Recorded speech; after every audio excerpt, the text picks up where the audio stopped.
Welcome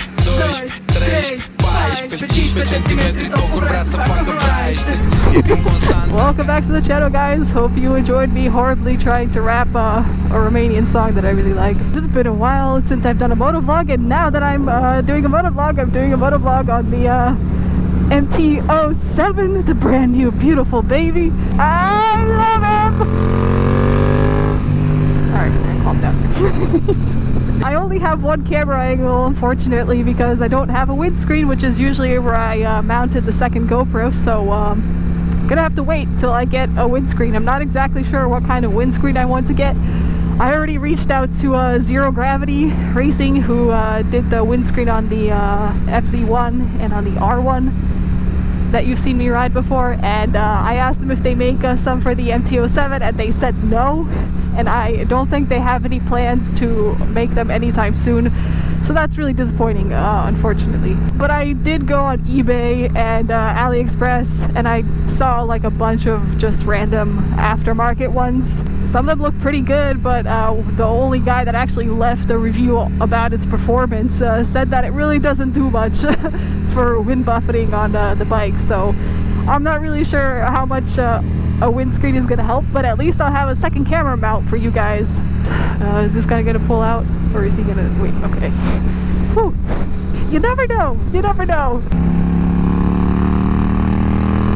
Oh my god, it sounds so good. Yeah, I'm a very happy camper. I like it a lot. That was a horrible impression, but whatever. Man, I can't sing. I can't do impressions. What the heck? At least I could ride a motorcycle. Got that going for me. Oh, that downshift. So if you guys saw my post on Instagram, I think I'm gonna name this MT07 a Spicy Boy. I was thinking about naming him Cruella de Vil because he's got one black fairing and one white fairing on the other side, but then I was gonna like change it, and then that wouldn't make sense, and then a friend said I should just keep him like one side black, one side white, because you only ever see one side at a time anywhere, and then it could be like I have two motorcycles depending on which side I take the photo from. I don't know, it's stupid. Anyway, Spicy Boy because the wheels are conveniently like this fire red orange color, and I was like, well, I mean, that's spicy to me, so I might as well just name him Spicy Boy. So yeah, this is a Spicy Boy now. I want to keep saying it. Spicy Boy, Spicy Boy, Spicy Boy, Spicy Boy, Spicy Boy. Spicy Boy, yes, I love you, Spicy Boy. You're so nice. Where am I going right now? I don't know. Forward is where we shall go. I'll give you a quick 2-week update, I guess. I like riding it. I still have not tried the stock handlebars on it, so I'm still riding with the Woodcraft clip-ons.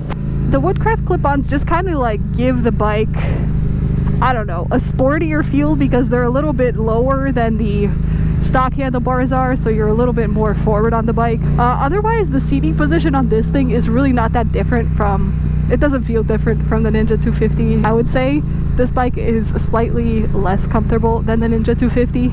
It's just the seat, I think, though, and it may also be because for like the past 3 weeks I had a muscle knot in my upper back. It was very persistent and it wouldn't go away, and unfortunately it happened to overlap at the same time that I bought Spicy Boy.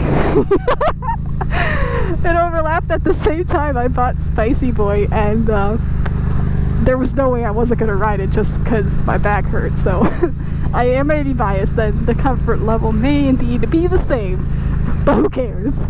Hey friend, oh my god, he had a guitar in his back, that's so cool.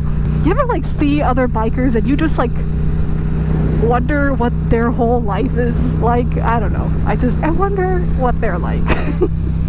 I would probably get along with them. Tangent over, now I can't even remember what I was talking about beforehand. Oh yeah, updates on the motorcycle. Yeah, so 2 weeks of riding it. I really like it. The exhaust is awesome. I think if you get this bike, like, just go ahead and slap an acro pipe on there, because you won't regret it. You really won't. It sounds amazing. Oh yeah, the other thing about having these clip-on handlebars, it feels like there's no bike in front of you. Like, you're so far forward, you can't really see too much of the bike. I can see the mirrors, like the edges of the mirrors, which is good, I guess. But other than that, it really feels like you're just flying. There's nothing in front of you. It's not really the same feeling as the sport bikes where you've got like the windscreen that comes up to here. The other week I was on the highway and another dude on, I think he was either on an R6 or like an FZ6. I couldn't tell. Whee! Anyways, yeah, we were racing, and once I got to about like 80 miles an hour, I started to feel that wind buffeting.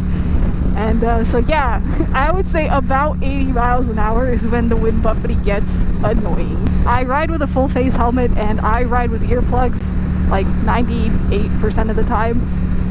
I mean, I ride with a helmet 100% of the time and with earplugs like 98% of the time. Only time I don't ride with them is when I forget them. Police!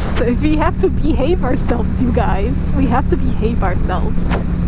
So about 80 miles an hour, it gets to be a little bit annoying. I'm really happy with it so far. I guess I have one complaint that I've noticed, which is the gas tank. I feel like the gas tank, I don't know, it should be bigger. I mean, it really can't be bigger, I understand that. But I feel like I run out of gas quickly. I'm not used to these controls yet, so I'm gonna try to do this while I'm riding. I shouldn't be, but...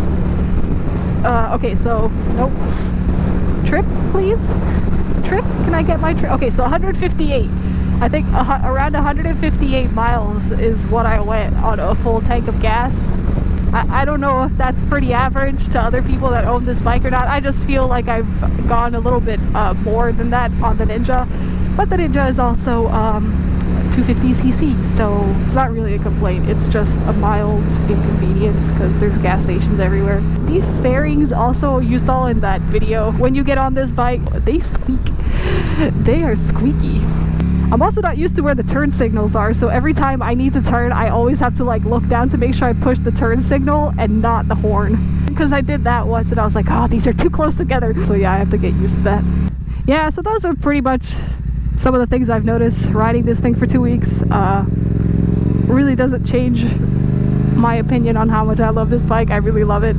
I also said I was going to test ride one of these bikes before I bought one, and then I never did, but I did test ride an FZ09 that belonged to Little J Rider.